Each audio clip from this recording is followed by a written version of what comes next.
Shalom, les fruits de l'esprit. Jean 15, verset 16.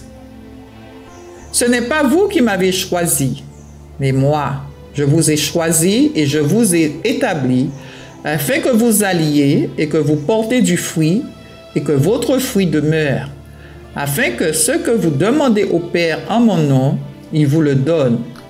Le Seigneur Jésus nous a appelés à porter du fruit tout d'abord, du fruit de l'amour, car il sait que nous sommes capables de porter ces fruits à maturité excellente pour réjouir son cœur, car lui-même est ce fruit.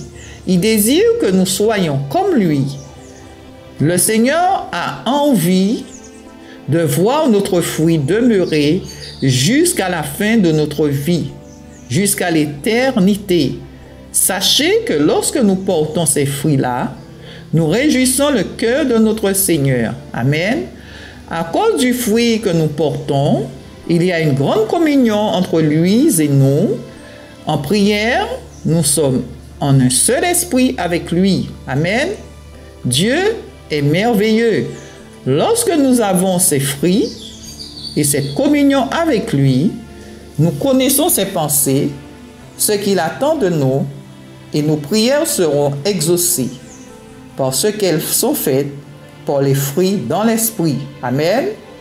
Les fruits de l'esprit sont le caractère de Christ, sa personne, avec toutes les œuvres de la croix. Il les a manifestés, témoignés dans son amour pour nous à la croix. Il a dit, tout est accompli. Dans Jean 19, verset 30. Donc, vivons pleinement dans la foi. Si vous n'avez pas la foi, demandez au Seigneur, je suis sûr qu'il répondra à votre demande. Nous devons imiter Christ, qui a toujours été conduit par le Saint-Esprit. Alléluia! C'est l'Esprit de Dieu, à notre nouvelle naissance, qui produit en nous ces merveilleux fruits, ce changement en nous. Nous devons absolument apprendre à être dirigés par le Saint-Esprit. Romains 7, verset 5. Car lorsque nous étions dans la chair, les passions des péchés provoqués par la loi agissaient dans nos membres, de sorte que nous portions des fruits pour la mort. Avant que nous devenions enfants de Dieu, chacun de nous était dominé par sa vieille nature, mais maintenant, c'est l'Esprit de Dieu qui vit en nous et qui domine. Amen.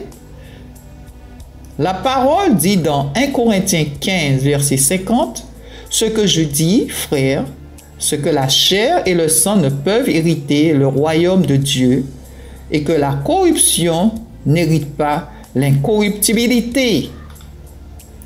Car le royaume est le fruit de l'esprit, et le fruit de l'esprit est une manifestation divine de notre vie, qui nous a été offert gratuitement à notre conversion.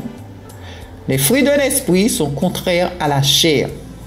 Tous les fruits n'en forment qu'un seul, qui est le Saint-Esprit, Jésus-Christ. Ésaïe 11, verset 2. L'Esprit de l'Éternel reposa sur lui. L'esprit de sagesse et d'intelligence, l'esprit de conseil et de force, esprit de connaissance et de crainte de l'Éternel. Colossiens 1, verset 10.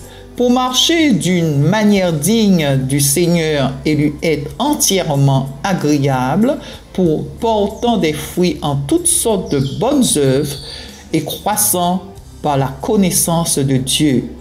Galates 5, versets 22 à 23.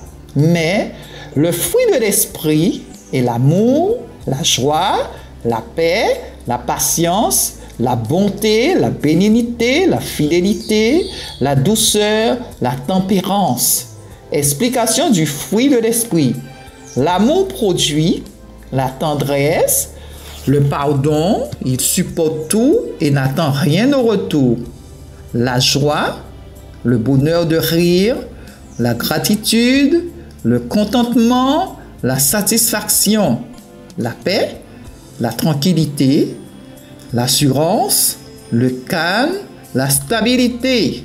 la patience, l'endurance, la persévérance, la constance dans la foi et l'espérance, la bonté, la charité, la miséricorde, la bienveillance, la compassion, la bénignité, l'amabilité, la bienveillance, la bonté, l'indulgence, la fidélité, le respect de ses engagements, la loyauté, le dévouement, le zèle, l'attachement, servir fidèlement, la douceur, un caractère doux, agréable et tendre, la tempérance, la modération, la sobriété, la retenue, la prudence, l'équilibre, la justice. Tous ces fruits soutiennent et fortifient la foi en nous donnant la connaissance, la confiance, la croyance, la certitude, l'espérance, l'assurance, l'amour, la maîtrise de soi. La maîtrise de soi est très importante. Elle concerne tout notre être, c'est-à-dire l'esprit, l'âme et le corps. La maîtrise de notre esprit, c'est la maîtrise de nos pensées, de notre volonté. La maîtrise de notre âme, c'est la maîtrise de nos sentiments, de nos émotions, de nos désirs. La maîtrise de notre corps, c'est la maîtrise de nos sens et de nos membres.